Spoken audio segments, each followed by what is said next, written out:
Je m'appelle Gilles Tozello, je suis à la fois artiste plasticien et préhistorien.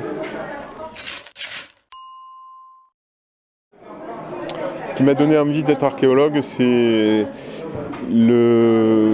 peut-être la découverte très tôt de l'art de la préhistoire, parce que c'est par le dessin que je me suis intéressé à l'archéologie.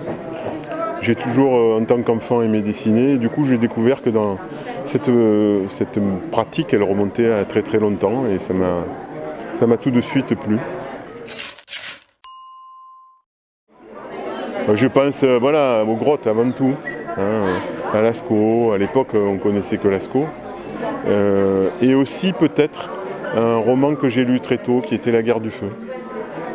Donc dans l'imaginaire, bon, ça n'a pas grand-chose à voir avec les grottes, mais je me rappelle que sur la couverture, ils avaient mis, l'éditeur avait choisi une peinture d'Altamira, qui n'a aucun rapport avec l'histoire, et peut-être que ça m'a aussi ramené sur ce sujet. La découverte la plus emblématique, c'est certainement Chauvet, puisque après on a commencé à y travailler, et depuis j'y suis toujours, et ça a été une expérience bien sûr irremplaçable.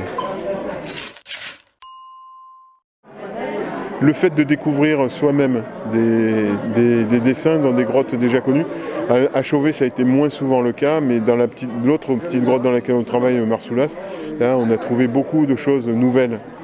Et donc même si ce n'est pas des découvertes majeures, ça reste une expérience personnelle qui est là aussi irremplaçable. C'est-à-dire que voir quelque chose de ses yeux qui n'a pas été vu depuis des millénaires, parfois des dizaines de millénaires, c'est toujours extrêmement émouvant.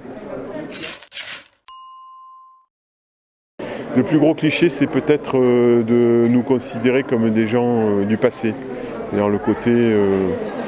parce qu'on s'intéresse au passé, on n'est pas dans notre époque. Or, je pense que l'archéologie aujourd'hui, elle est exemplaire sur les méthodes et les techniques qu'elle emploie, qui sont résolument, les images de synthèse, la 3D, etc., la réalité virtuelle, ont des applications privilégiées justement dans ces mondes disparus.